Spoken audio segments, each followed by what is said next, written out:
야곱이 병이 들었고 이제 죽을 날이 얼마 남지 않았습니다.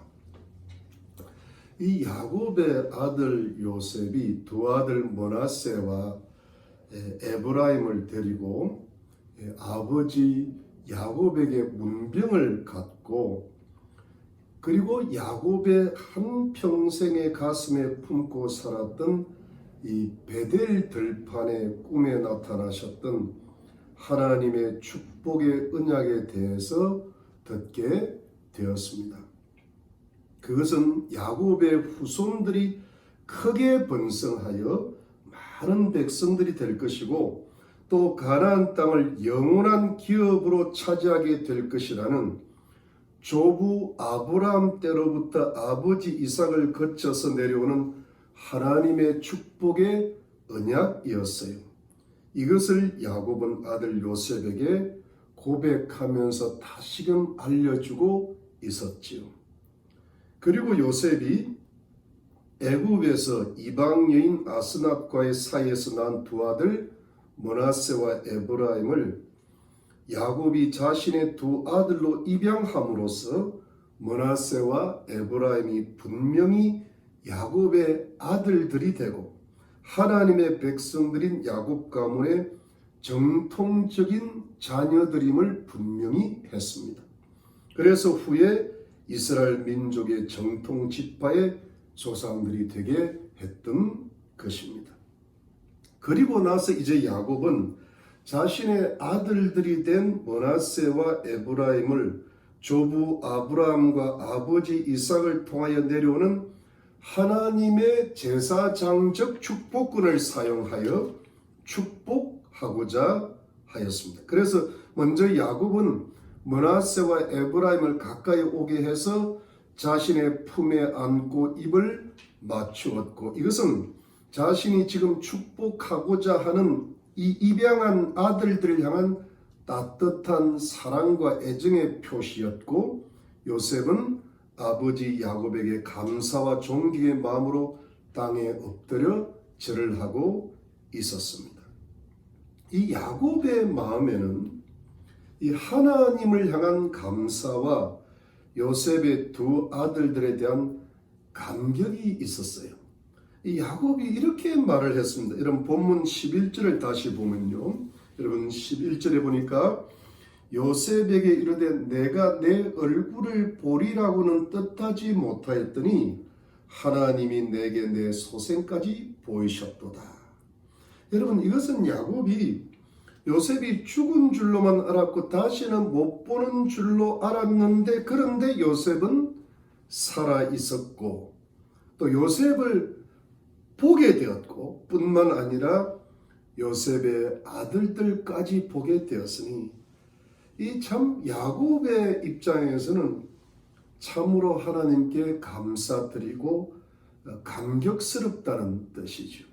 그만큼 이 야곱의 마음에는 그 요셉이 차지하는 그 부분이 참 컸고 그 요셉의 아들들에 대한 애정이 있었던 겁니다. 자, 이제 야곱은 하나님에 대한 감사와 자신의 아들들로 입양한 므낫세와 에브라임을 향한 애정을 듬뿍 가지고 하나님께서 부여하신 축복권을 사용해서 축복할 준비가 다 되었습니다. 그러자 요셉은 아버지 야곱의 연세가 많이 들어 눈이 어두우신 것을 감안해서 조심스럽게 자신의 오른손으로는 둘째 아들 에브라임을 아버지 야곱의 왼손을 향하게 하고 자신의 왼손으로는 첫째 아들 장자 에브라임을, 그러니까 둘째 아들이죠. 둘째 아들 장자 에브라임을 아버지 야곱의 오른손을 향하게 했습니다. 이 에브라임이 아니라 므낫세가 되겠죠. 므낫세를 이제 아버지 오른손으로 향하게 했죠. 즉 야곱의 오른손으로 장자인 므낫세의 머리에 안수하게 하고 야곱의 왼손으로 차자인 에브라임의 머리에 안수하게 했던 것인데요. 요셉이 이렇게 했던 것은 이 히브리인의 전통적인 관념으로 오른손이 주는 의미가 왼손이 주는 의미보다는 훨씬 크고 특별했기 때문입니다. 여러분, 상식적으로 보통 모두가 대체적인 경우에 오른손은 왼손보다는 힘이 세고 또 사용을 잘 하지요. 왼손은 오른손보다는 사용하기가 좀 서툴고 힘도 세지를 않습니다. 물론 소수의 사람들이 왼손을 잘 쓰는 경우는 있지는 말입니다. 그래서 성경에 보아도 이 하나님의 오른손이 하나님의 권능과 영광을 나타내신다는 말씀이 있죠. 출애굽기 15장 6절에 보니까 홍해를 건너게 하신 기적을 하나님의 오른손의 능력이라고 표현했습니다. 여러분, 이사야서 48장 12절로 13절에도 야곱아 나의 부른 이스라엘아 나를 들으라. 나는 그니 나는 처음이요 또 마지막이라. 과연 내 손이 땅에 기초를 정하였고 내 오른손이 하늘에 폈나니 내가 부르면 천지가 일제히 서느니라고 했습니다. 그러니까 하나님의 창조의 권능을 하나님의 오른손의 권능으로 말씀했습니다. 또 출애굽기 29장 20절에 봐도 너는 그 수양을 잡고 그 피를 취하여 아론의 오른 귓뿌리와 그 아들들의 오른 귓뿌리에 바르고 그 오른손 엄지와 오른발 엄지에 바르고 그 피를 단 주위에 뿌리라고 했습니다. 즉 대제사장을 위임하는 위임식에도 짐승의 피를 제사장 신체 오른편에 바르라고 했습니다. 여러분, 또 신약 성경에 보아도 하나님의 축복을 받은 공동체가 오른편에 있다고 했어요. 여러분, 마태복음 25장 33절에 보니까 양은 그 오른편에 염소는 왼편에 두라고 했습니다.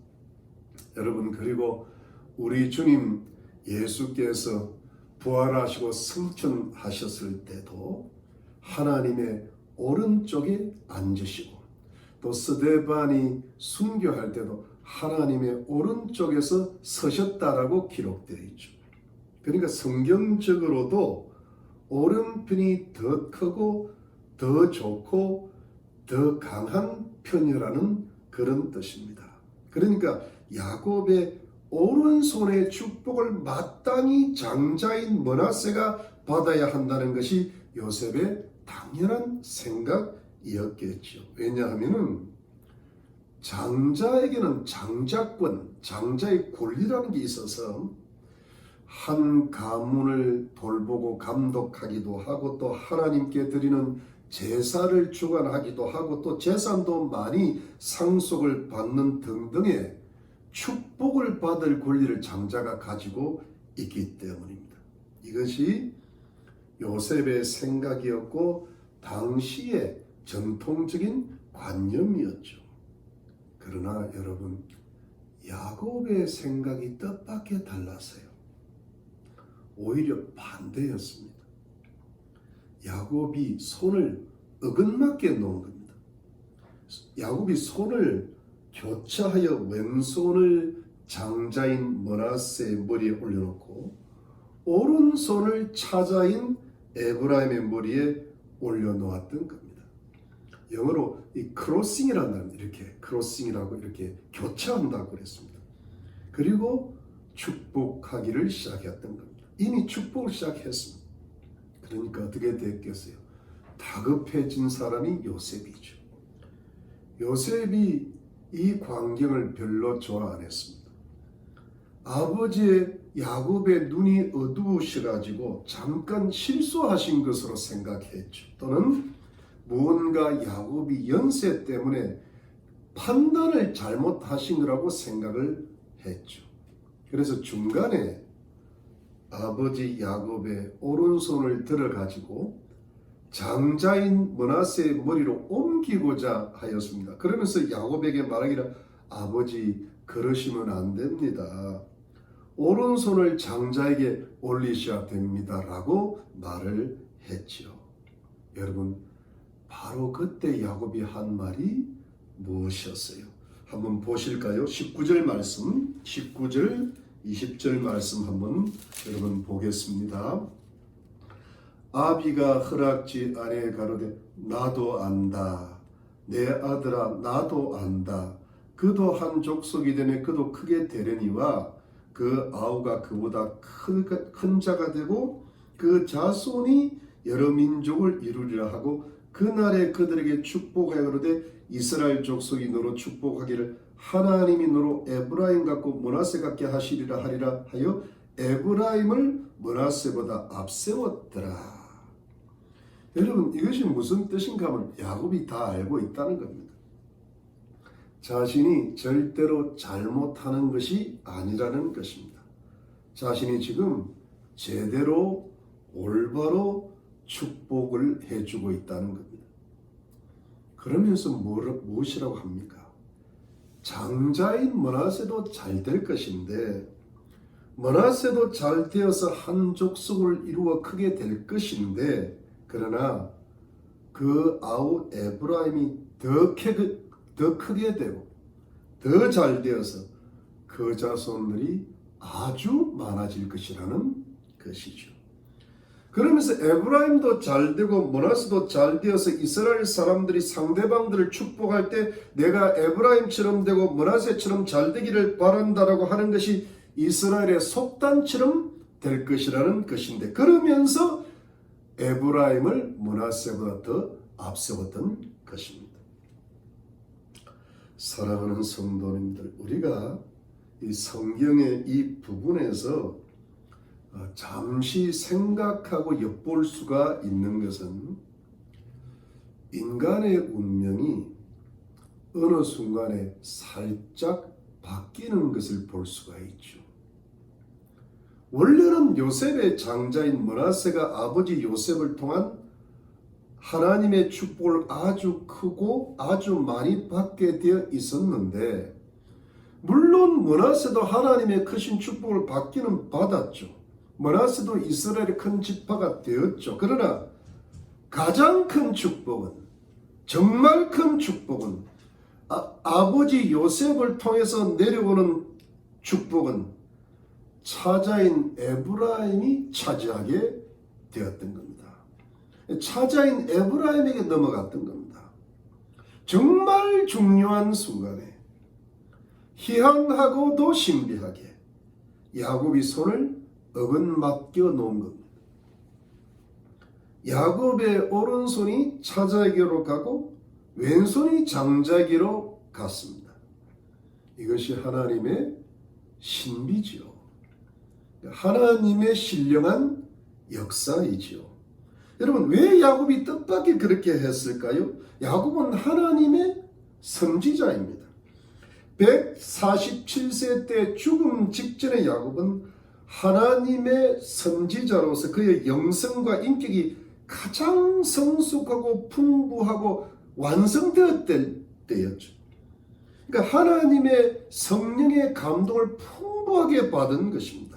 야곱은 하나님의 신의 감동을 받았고 하나님의 감동을 받아 에브라임을 크게 축복했고 그러니까 하나님께서 에브라임을 엄청나게 크게 축복해 주신 것입니다. 성도님들, 여기에서 우리는 한 사람과 그 사람의 가정과 가문과 그 가문의 장래일을 미리 알고 계시며 크게 축복하시는 하나님의 섭리를 엿볼 수가 있습니다. 하나님께서 한 인간의 가정과 가문과 장래를 주관하시고 주재하신다는 것이죠. 사람을 아주 크게 축복하시는 분도 하나님이시고 그보다는 조금 작게 축복하시는 분도 하나님이시고 심지어 축복을 아주 적게 하시는 분도 하나님이시라는 겁니다. 여러분, 지금 야곱은 그냥 인간적인 생각으로 아주 상식적으로 자신의 입양된 아들들에게 축복한다는 말을 전하는 것이 결코 아니에요. 요셉이 비록 하나님을 지극히 경외하는 사람이었지만 야곱의 그 아버지 야곱의 풍부한 영적 수준은 아직 미치지를 못했다고 봅니다. 요셉은 야곱이 그러시면 안 된다고 했습니다. 야곱은 그대로 자신이 하는 바가 옳다고 했습니다. 왜요? 왜 야곱이 그랬을까요? 야곱은 이미 알고 있었던 겁니다. 지금 자신이 축복하는 것이지만 자신이 축복하는 것이 아니라는 것을 알고 있었죠. 이것은 오직 하나님께서 성령으로 역사하셔서 성령의 감동하심을 받아서 하나님께서 자신을 사용하셔서 축복하고 계신다는 것을 알고 있었죠. 그러니까 여러분 어떻게 되는 겁니까? 하나님께서 축복하시는 것이죠. 하나님께서 야곱을 통해서 축복하시는 것이죠. 하나님께서 사람의 장래 일들을 알고 계시고 하나님께서 사람과 그 사람의 가정과 가문의 장래를 다 아시고 인도하신다는 것입니다. 그러니까 하나님께서 우리 인간의 모든 일들을 주관하시고 주재하신다는 겁니다. 처음을 아시고 끝을 아시고 미래를 아신다는 겁니다. 축복이 아주 크든 조금 작든 아주 작든 모든 것을 하나님께서 주관하시고 주재하시고 인도하고 계신다는 것이지요. 여러분 그렇다면 한번 생각을 해봐야 될 것이 있습니다. 사람의 운명과 장래 일들이 오직 하나님께만 달려있는 것일까요? 하나님께서 모든 일을 주관하시니까 모든 것이 하나님께만 달려있는 것일까요? 왜 야곱의 손이 뜻밖의 하나님의 성령의 감동을 받아 어긋맞게 되는 것일까요? 왜 사람의 운명이 한순간에 살짝 바뀌게 되는 것일까요? 그렇다면 사람의 운명과 사람의 장래 일들에 대해서 사람이 할 수 있는 일은 없는 걸까요? 사람이 자신의 앞날의 운명과 자녀와 자식들의 운명과 관련하여 하나님 앞에서 할 일이 전혀 없는 것일까요? 여러분은 어떻게 생각하십니까? 저는 분명히 사람이 할 수 있는 것이 있다고 봅니다. 물론 아주 분명한 것은 인간의 축복의 크고 작음과 심지어 저주의 크고 작음도 하나님께서 주관하심을 믿습니다. 이것이 하나님의 말씀이고 성경 말씀이고 하나님의 섭리이고 하나님의 뜻인 것을 분명히 믿습니다. 이것은 하나님의 틀림없는 변함없는 진리인 것입니다. 그러나 그럼에도 불구하고 인간은 허수아비가 아닙니다. 인간은 사람이 만든 정교한 로봇과 같은 존재도 아닙니다. 인간은 하나님께서 천부적으로 부여하신 자유의지를 가진 존재입니다. 인간에게는 자유의지가 있고 그 자유의지를 사용할 수 있는 자율권이 있습니다. 그런데 여러분, 인간의 축복은 인간의 이 자유의지, 인간의 자율권과 분명히 깊은 관계가 있다고 보는 것입니다. 예를 들어 보겠습니다. 요셉은 하나님을 지극히 경외했던 사람입니다. 요셉은 그 어떤 순간에라도 결코 하나님을 원망하거나 불평하지 않았습니다. 하나님께 불순종이라는 단어는 요셉의 사전에는 일체 없었습니다. 그야말로 지극히 하나님을 경외했던 사람입니다. 그리고 요셉은 하나님의 엄청난 축복을 받았습니다. 당시의 초강대국이었던 애굽에서 전무후무한 가장 존귀한 총리 대신이 되었어요.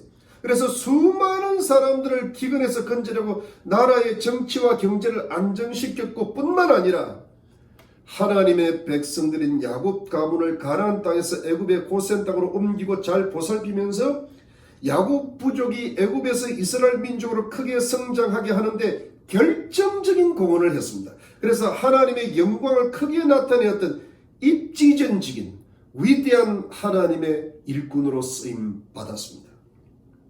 그런데 여러분, 이 요셉의 엄청나고 존귀한 축복이 누구에게로 내려갔을까요? 장자 므낫세와 차자 에브라임에게로 내려갔겠지요.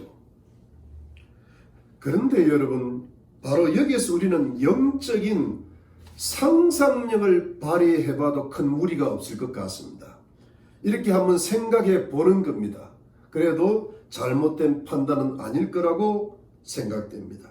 요셉의 이 엄청나고 존귀한 크신 하나님의 축복이 과연 누구에게로 내려갔을까요? 물론 므낫세와 에브라임이겠죠. 두 아들 다가 요셉으로부터 내려오는 하나님의 크신 축복을 받았을 거로 믿어집니다. 그런데 왜 어찌해서 야곱이 손을 어긋맞게 안수하면서 차자 에브라임에게 오른손을 얹고 장자 므낫세에게 왼손을 얹으면서 차자 에브라임이 장자 므낫세보다 더 크신 하나님의 축복을 받게 하셨을까요? 왜 하나님의 성령께서 그렇게 하셨을까요? 그러니까 결국 차자 에브라임이 요셉의 축복의 계승자가 되는 셈이고 장자 므낫세는 제2의 계승자가 되겠죠. 그렇다면 여러분, 그 차이는 무엇입니까?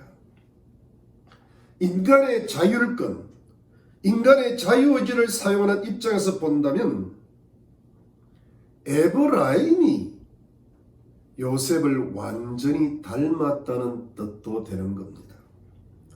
므낫세도 요셉을 많이 닮기는 닮았는데 완전히 닮지를 못했다고 생각을 해볼 수 있습니다.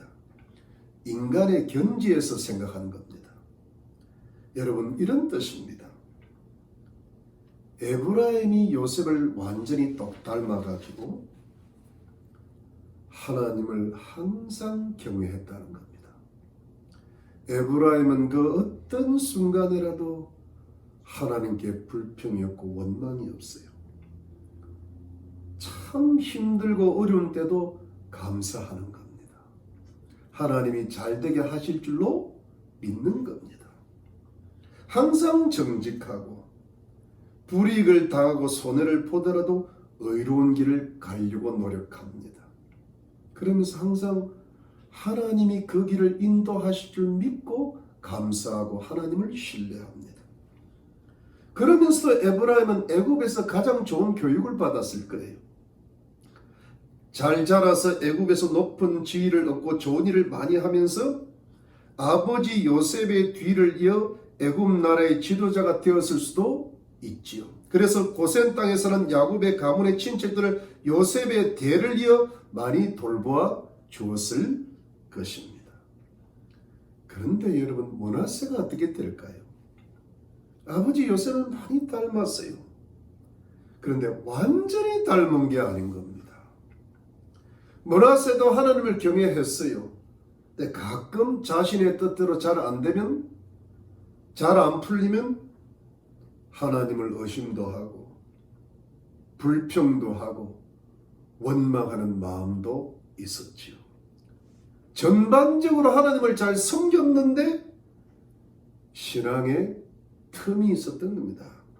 그리고 므낫세도 상당히 정직한데 결정적인 순간에 그냥 거짓말을 해버려요. 열심히 노력도 하는데 깨름을 부릴 때도 있는 겁니다. 그러니까 무엇인가 어두운 구석이 있었던 겁니다. 영적인 면에도 어둡고 도덕적인 면에도 어두워요. 아마도 여기서 므낫세는 아버지 요셉을 닮지 않고 누구 닮았을까요? 어머니 아스낫을 닮았다고 봐야겠죠. 어딘가 막혀 있었던 겁니다. 므낫세와 하나님과의 사이에, 므낫세와 사람들 사이에, 므낫세가 세상을 사는 일에 있어서 어느 부분이 조금 어긋맞겨 있었던 겁니다. 잘못된 부분들이 있었던 겁니다. 무엇인가 므낫세에게 영적으로, 인격적으로, 도덕적으로 세상 사는 일에서 틈이 있고 결함이 있었던 겁니다. 그러면 어떻게 되겠습니까? 아버지 요셉으로부터 엄청난 존귀한 축복이 내려오기는 내려오는데 축복의 통로가 에브라임보다 조금 좁은 것이지요. 축복의 통로가 조금 새고 있는 것이죠. 바로 이것이 므낫세의 가정과 가문의 장래의 운명이 되었던 것입니다. 이것이 하나님의 성령의 감동을 받은 야곱의 마음이었고 축복이었어요. 그러니까 아버지 요셉보다 못하고 동생 에브라임보다는 못한 겁니다. 사랑하는 성도님들, 하나님의 신비한 하나님의 주권적인 섭리를 인간적인 자유의지, 인간의 자율권을 사용해서 현실적으로 한번 해석을 해보자면 이런 것들로 이해할 수 있다는 이야기입니다.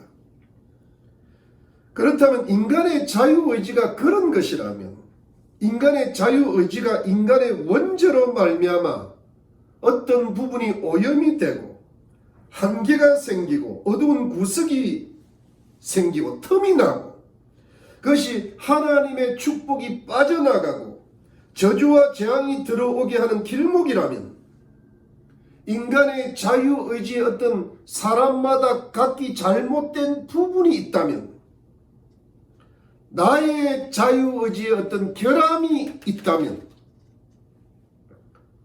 이 우리의 잘못된 자유의지를 사용하는 자율권, 즉 우리의 욕심이나 정욕이나 거짓이나 불평이나 낙심이나 감사치 못함이나 하나님을 의심함이나 불순종함이나 이웃을 향한 미움이나 세상 사는 일에 있어 게으름이나 하나님보다 세상을 사랑하는 것이나 지나친 세상을 살아가는 일에 근심하거나 불평하는 것 등등은 우리가 하나님을 믿으면서 하나님을 기쁘시게 못하는, 하나님의 마음을 아프게 해드리는, 하나님을 결코 영광스럽게 하지 못하는 완전치 못한 우리 인간의 자유의지를 고치고 치유를 해야 될 그런 부분이라는 말씀이죠. 근데 그것이 어떻게 고쳐지고 치유될 수 있느냐는 말입니다. 그 길이 있겠냐는 말이에요. 여러분, 과연 우리는 그것을 치유받을 수 있는 건가? 우리의 잘못된 의지, 우리의 잘못된 단점들, 틈들을 고치고 메꿀 수 있는 것일까? 이것이 과연 가능한 것일까요? 여러분들은 어떻게 생각하십니까? 저는 하나님 말씀에 의지해서 있다고 보고 있습니다. 저는 인간의 악하고 잘못된 자유의지를 고치고 치유하고 변화시킬 수 있는 방법이 분명히 있다고 믿는 것입니다. 그렇다면 그것이 무엇입니까? 그것은 우리가 하나님의 말씀을 완전히 믿어버리는 것입니다. 우리가 하나님의 말씀에 우리의 영과 혼과 육과 세상적인 일까지, 심지어 우리들의 자녀들의 일까지, 우리들의 모든 일을 하나님의 말씀 안에 복종을 시켜버리는 겁니다. 즉 나의 뜻을, 나의 자유의지를, 나의 자율권을, 나의 욕심, 나의 기질, 나의 성품, 나의 앞날, 나의 근심, 나의 고통, 나의 운명, 나의 가정과 앞날의 모든 운명을, 내 모든 것들, 내 생명까지도 모두 다 전부 다 하나님의 거룩하신 말씀에 온전히 복종시키는 것이죠. 내가 하나님 말씀을 믿되 그냥 적당히 믿는 게 아니라 완전히 믿는 거예요. 내가 하나님 말씀 안에 있는 겁니다. 예수님이 그렇게 말씀하셨죠. 예수님 말씀이 내 안에, 내가 예수님 안에, 이렇게 되는 겁니다. 그러니까 예수님과 하나의 연합을 이루는 거죠. 완전한 연합입니다. 내가 하나님의 백성답게 하나님께 완전히 속하는 것이죠. 그래서 하나님의 말씀이 성령으로 말미암아 나를 나의 자유의지를 완전히 지배하고 주장하게 해드리는 것이지요. 그러니까 여러분, 조금 다르게 말씀드리면 이런 겁니다. 내가 딴 생각을 하지 않는 겁니다. 내 생각은 자유롭게 상상의 날개를 펼 수 있고, 내 생각은 자유롭게 욕심을 부릴 수 있고, 내 생각은 어떤 방종의 죄를 지을 수 있거든요. 그런데 여러분, 그렇기 때문에 내 생각이 하나님 앞에서 스스로 틀렸다고 생각을 하셔야 합니다. 내가 옳다 그럴 때부터 벌써 하나님 말씀 앞에 불복종하게 되는 거죠. 내 뜻이 확고하다 그럴 때 이것이 하나님의 뜻에 벌써 어긋맞게 갈 수 있죠. 하나님의 축복이 어긋맞게 나가는 겁니다. 그래서 하나님 앞에서 내 생각을 내가 믿지를 않으셔야 합니다. 왜냐하면 내 생각은 이미 오염된 부분이 많기 때문입니다. 결국 어떤 말입니까? 내가 나를 믿지 않으셔야 합니다. 우리가 나는 저 사람을 안 믿어 이런 말은 잘 하시지 않습니까? 또 어떤 나는 하나님을 믿어도 잘 안 믿겨 이런 말도 하거든요. 그런데 가장 근본적인 건 뭡니까? 내가 나를 믿지 말아야 합니다.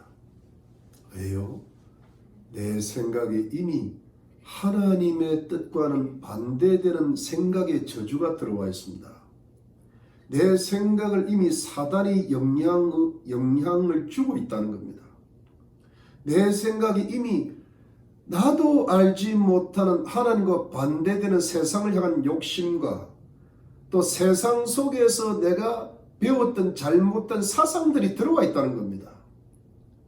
그러니까 내 생각이 내 생각과는 달리 많이 더러워져 있고 많이 오염되어 있다는 사실을 인정하셔야 합니다. 여러분, 사람의 생각이 그 사람의 운명이라는 말이 있지 않습니까? 그러므로 사람의 운명을 바꾸고 하나님의 축복을 받고 우리의 장래일에 하나님의 축복의 은혜가 있으려면 내가 지금부터 나의 생각을 믿지를 마셔야 합니다. 믿음의 대상은 내가 아닙니다. 하나님의 말씀뿐이지요. 내가 나를 믿지 않는 것부터 배워야 됩니다. 다른 사람을 믿지 말기 이전에 내가 나를 믿지 말아야 합니다. 나는 신앙의 대상이 아닙니다. 그럼 어떻게 해야 됩니까? 하나님을 믿으셔야 합니다. 하나님만이 우리의 경배의 대상이시죠. 믿음의 대상이시죠. 하나님의 말씀을 믿어야 됩니다.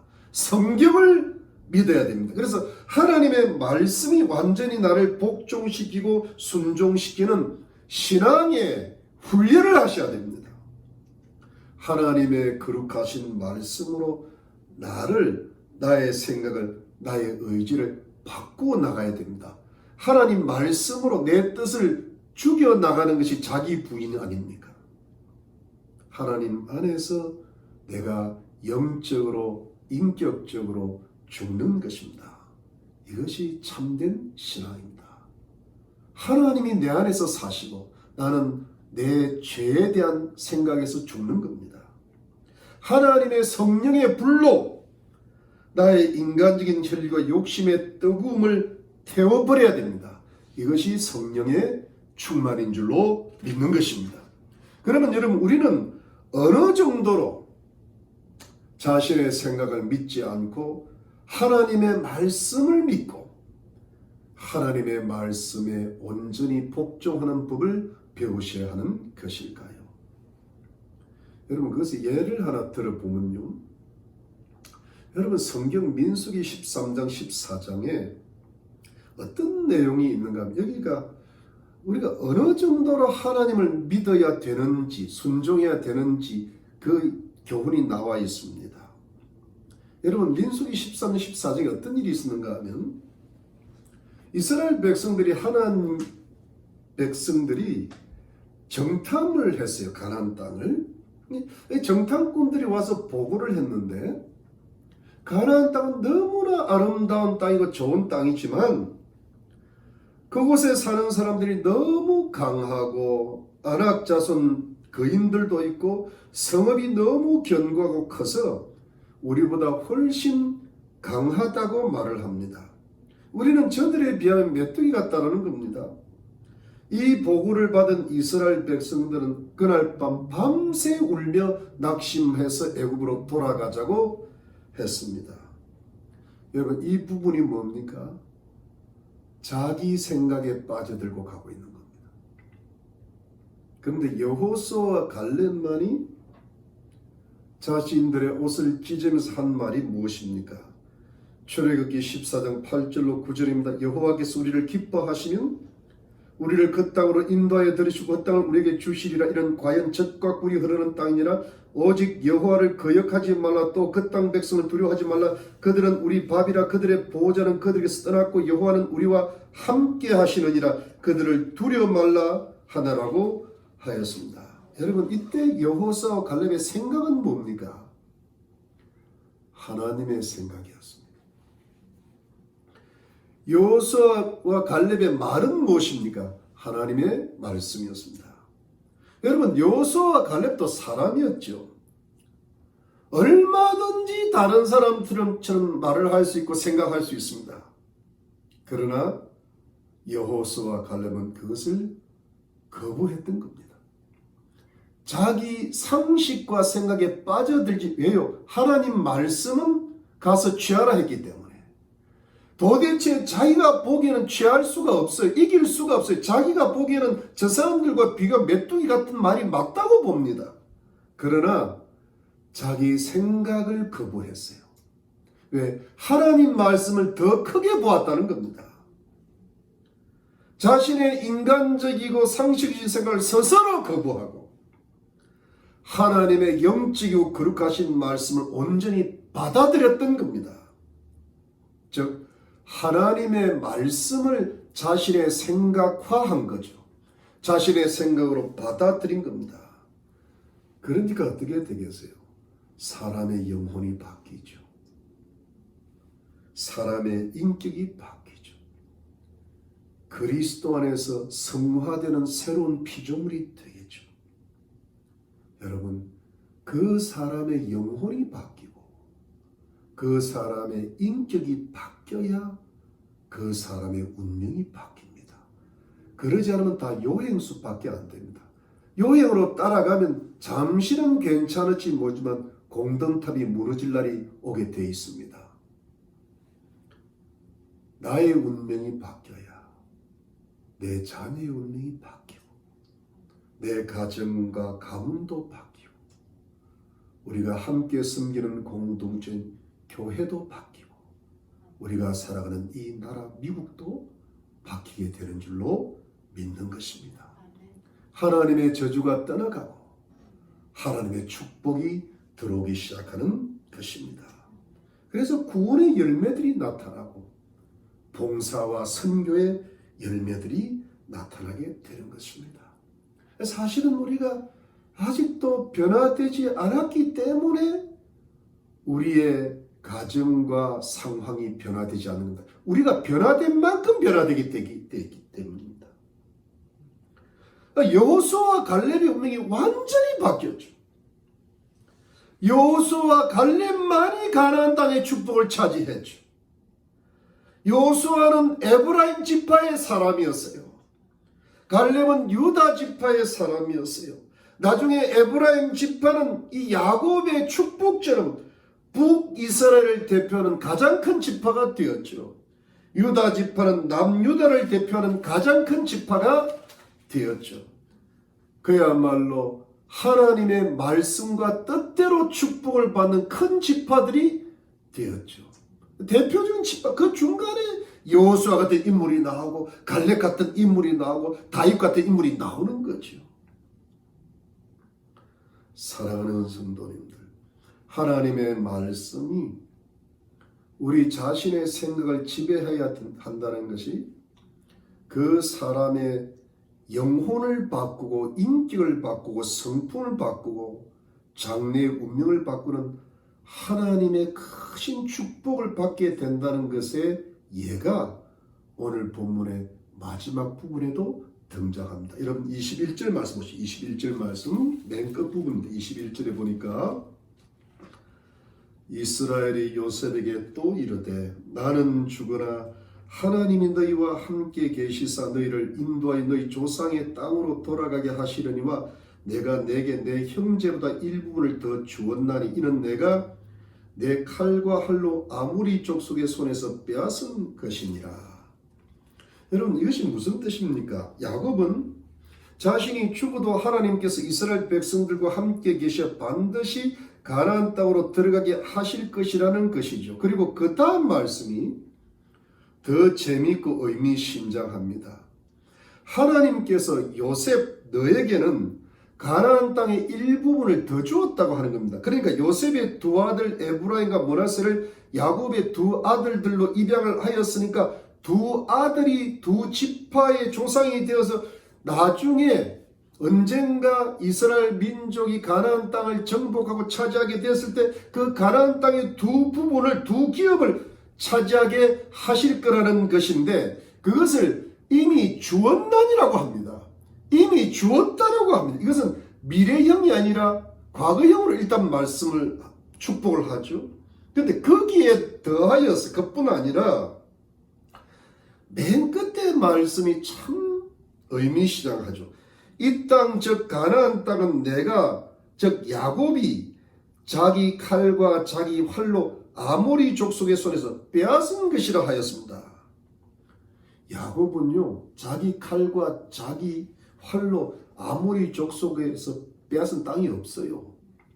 이것은 장래에 이스라엘 백성들이 가나안 족속과 전쟁을 해서 가나안 땅을 빼앗을 것을 뜻하는 것인데 이것을 자신과 장래 이스라엘 민족과 하나로 보는 겁니다. 이것을 자신이 이미 빼앗았다는 겁니다. 자신과 현재 자신과 미래의 이스라엘 백성들을 동일시하면서 장래에 일어날 일을 과거에 일어났던 일로 동일시하는 것이죠. 여러분 이것이 어떻게 가능한 것일까요? 야곱은 자신의 상식적이고 인간적인 생각을 넘어서고 있는 겁니다. 야곱은 하나님의 축복의 언약으로 자신의 생각을 사로잡고 있었던 겁니다. 미래에 성취될 하나님의 축복을 이미 성취된 일로 믿고 있었던 겁니다. 그래서 지금 애굽 땅에 있으면서 어린 에브라임과 므낫세를 지금 축복하면서 가나안 땅을 이미 두 부분이나 주었다고 아직 차지도 안 했어요. 가나안 땅 언제 갈지도 몰라요. 근데 이미 주었다고 하면서 장래에 있을 일들을 미리 선포하는 축복을 하고 있는 겁니다. 축복을 선포하고 있는 겁니다. 왜요? 믿음으로. 하나님 말씀을 믿음으로. 자기 생각으로 할 수가 없는 거죠.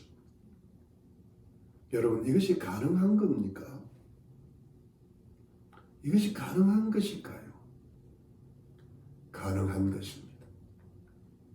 어떻게 가능한 것일까요? 나의 생각을 하나님의 말씀으로 바꾸시면 됩니다. 내가 나를 버리고 하나님 말씀을 믿으시면 됩니다. 내가 하나님 말씀에 온전히 복종하시면 됩니다. 여러분 갈렙이 그 가나안 땅에서 헤브론 땅을 차지할 수 있던 비결이 뭡니까? 하나님을 온전히 쫓았다고 했습니다. 그러니까 인간적으로 완벽함을 온전이라고 표현한 거죠. 완벽하신 분은 하나님밖에 없는데 인간적으로 완벽한 게 온전이죠. 최선을 다해서 섬겼다. 이와 같은 겁니다. 내가 하나님 말씀에 온전히 복종하시면 됩니다. 내가 나의 가정이 나의 가문이 우리들의 교회가 하나님 말씀 속으로 들어가시면 됩니다. 그리고 그 말씀 붙들고 기도하시면 되는 것이죠. 그럴 때 어떻게 해요?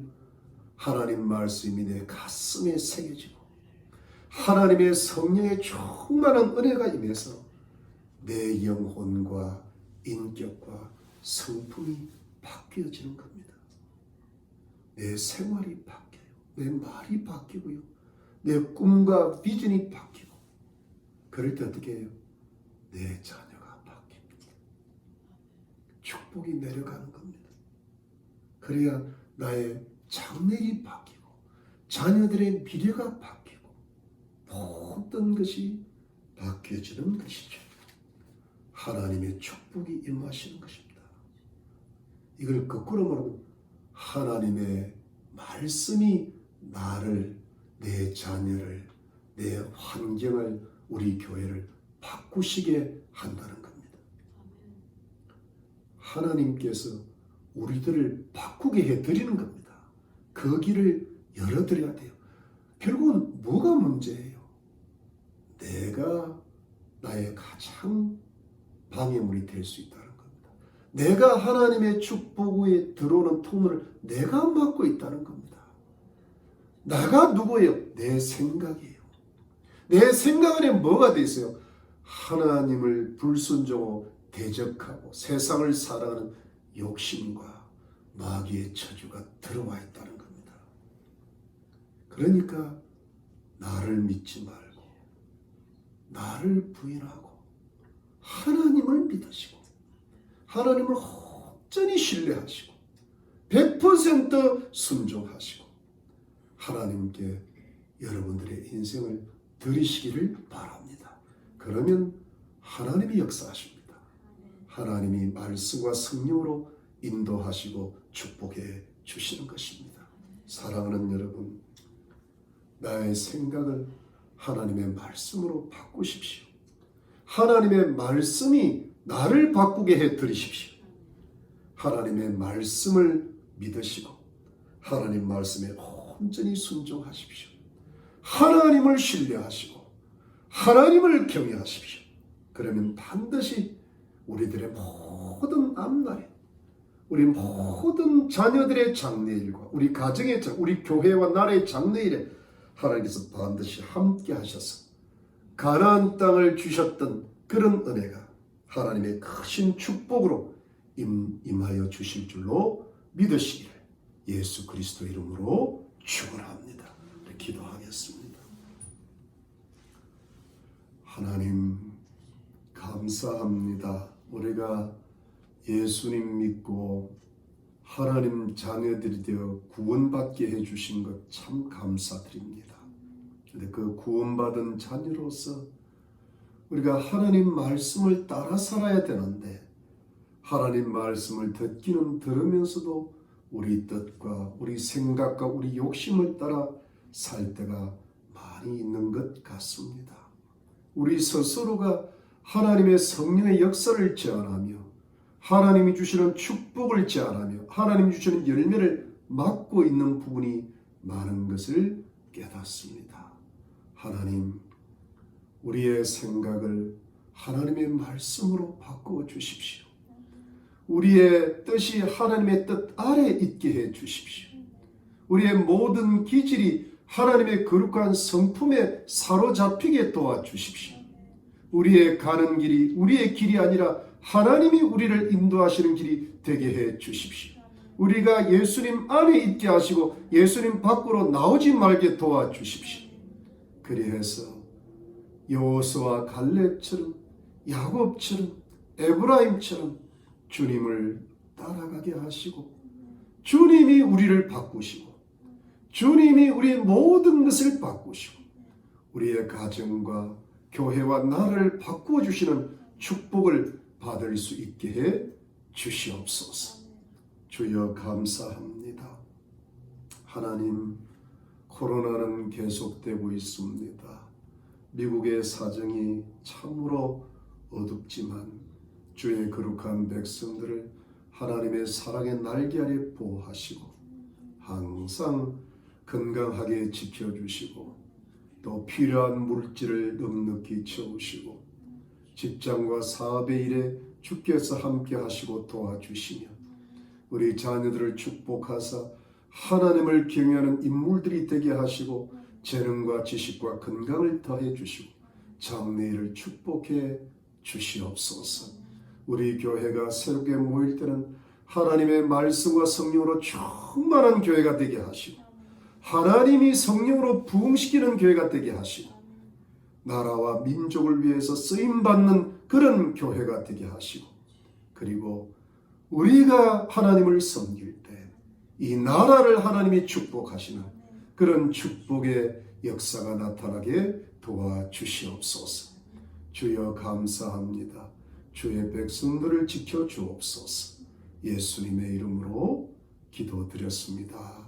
아멘. 여러분, 우리 오늘 화요일날 줌 성경 공부가 있습니다. 많이들 참석하시고 또 빠지지 마시고 늦더라도 꼭 참석하셔서 항상 하나님 말씀 앞에 여러분들의 영혼들을 또 훈련 받으시기를 바랍니다. 여러분, 이번 일주일간 나라를 위해 꼭 기도하시고 미국의 역사상 가장 어려운 때를 맞이하고 있습니다.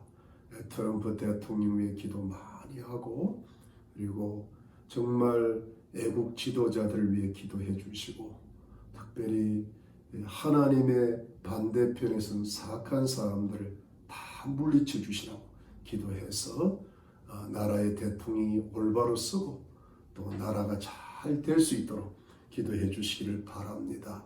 여러분 혹시 모르니까 혹시 몰라서 제가 강구드린 대로 비상사태가 선포될 수가 있으니까 물이나 비상식량이나 또 배터리나 또 이런저런 것들을 조금은 준비해 놓는 것이 좋을 것 같습니다. 기도 많이 하시고 말씀 보시고 항상 가족을 위해 이웃을 위해 기도하십시오. 건강하시기를 바랍니다. 제가 축도하겠습니다.